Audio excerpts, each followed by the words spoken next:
ایک عقاب کی عمر تقریباً 70 سال ہوتی ہے اور اس عمر تک پہنچنے کے لیے اسے نہایت تکلیفوں، مشکلات اور کٹھن راستوں سے گزرنا پڑتا ہے۔ جب اس کی عمر 40 سال ہوتی ہے تو سب سے پہلے اس کے پنجے جس کی مدد سے وہ شکار کو دبوچتا ہے کند ہو جاتے ہیں۔ اس کے بعد اس کی مضبوط چونچ ٹیڑھی ہو جاتی ہے اور عمر کے گزرنے کے ساتھ ساتھ اس کے پر جس سے وہ آسمان کی بلندیوں کو چھوتا ہے وہ اتنے بھاری ہو جاتے ہیں کہ اس کے سینے کے ساتھ چپک جاتے ہیں۔ ان سب مشکلات کے ہوتے ہوئے شاہین کے پاس صرف 2 راستے ہوتے ہیں۔ پہلا راستہ کہ وہ اپنی موت کو تسلیم کر لے، ہمت ہار جائے، اپنی ہار مان لے اور مر جائے۔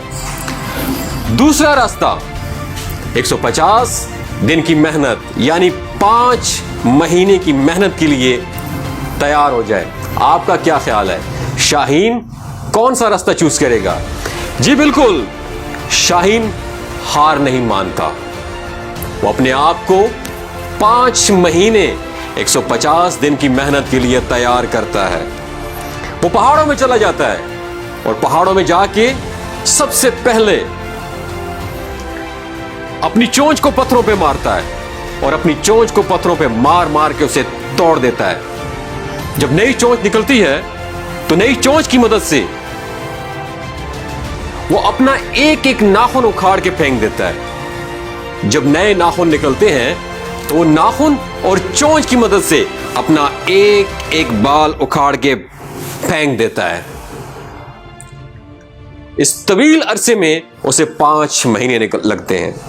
جب 5 مہینے بعد وہ پہاڑ کی چوٹی پہ کھڑے ہو کے نئی پرواز بھرتا ہے، ہواؤں میں اڑتا ہے، نئی چونچ، نئے بالوں کے ساتھ اور نئے پروں کے ساتھ، تو اسے ایسا محسوس ہوتا ہے جیسے اس نے دوسرا جنم لیا ہو، نیا جنم لیا ہو۔ اس طرح وہ مزید زندگی کی 30 بہاریں دیکھ پاتا ہے۔ عقاب کی اس کہانی سے ہمیں یہ سبق ملتا ہے کہ بعض اوقات ہمارے لیے زندگی کو بدلنا بہت زیادہ ضروری ہے، اگرچہ اس کے لیے ہمیں سخت محنت جدوجہد ہی کیوں نہ کرنا پڑے۔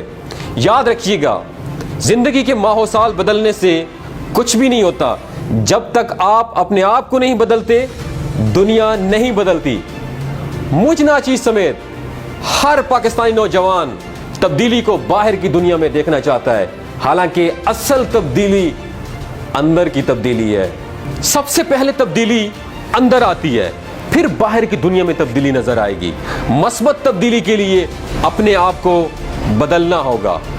اب سوال یہ پیدا ہوتا ہے، خود کو کیسے بدلا جائے؟ خود کو بدلنے کے فلسفے کا مطلب ہی یہی ہے، اپنی کمیوں، اپنی کوتاہیوں، اپنی کمزوریوں کو آئیڈینٹیفائی کیا جائے، تلاش کیا جائے، پھر ان کو بہتر سے بہتر بنانے کی کوشش کی جائے۔ خود کو بہتر بنانے کے فلسفے کا مطلب ہی یہی ہے، سیلف گرومنگ، اپنی گرومنگ کی جائے، اپنی ذات کے اوپر کام کیا جائے، سیلف انویسٹمنٹ۔ اللہ پاک نے جو آپ کو صلاحیتوں سے نوازا ہے، جس ٹیلنٹ سے نوازا ہے، اس کو پالش ضرور کرنا چاہیے۔